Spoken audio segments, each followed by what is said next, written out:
Chicken వ్యర్థాల సేకరణకు tender పిలిచి కరీంనగర్ మున్సిపల్ ఆదాయానికి గండి కొట్టే అక్రమ సేకరణను అరికట్టాలని సిపిఎం పార్టీ కరీంనగర్ నగర కార్యదర్శి గుడికందుల సత్యం డిమాండ్ చేశాడు.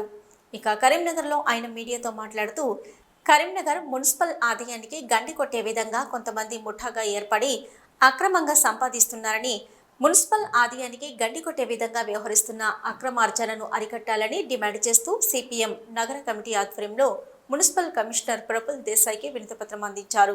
ఈ సందర్భంగా సిపిఎం నగర కార్యదర్శి గుడికందుల సత్యం మాట్లాడుతూ నగరంలోని చికెన్ సెంటర్లలో వ్యర్థాలను మేయర్ అనునయులు సేకరించి ఆంధ్రప్రదేశ్ ఇతర జిల్లాలకు అమ్ముకుంటున్నారని అన్నారు.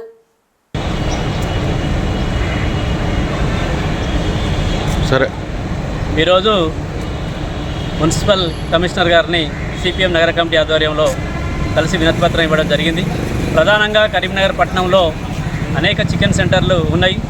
ఈ చికెన్ సెంటర్లలో వ్యర్థాలను కొంతమంది ముఠాగా ఏర్పడి ఇతర రాష్ట్రాలకు, ఇతర జిల్లాలకు తరలిస్తూ ఉన్నారు. దీని మూలంగా వారానికి 5 నుంచి 7 లక్షల వరకు కూడా అక్రమంగా సంపాదిస్తూ ఉన్నారు.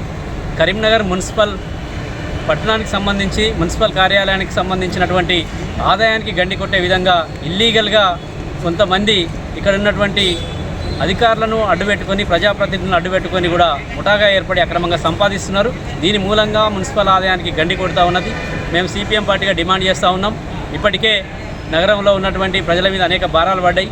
అభివృద్ధిలో వెనుకబడుతున్నటువంటి పరిస్థితి ఉంది స్మార్ట్ సిటీగా ఉన్నప్పటికీ.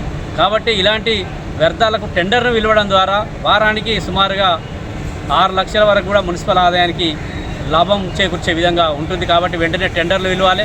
అట్లాగే హాస్పిటల్లోని కానీ ఇతర చికెన్ మటన్ సెంటర్లో ఉన్నటువంటి పనికిరాని వ్యర్థాలను రోడ్లపైన ఎక్కడ పడితే అక్కడ వేస్తూ ఉన్నారు. దీని మూలంగా వర్షానికి ఇది దుర్వాసన వస్తున్నటువంటి పరిస్థితి ఉంది.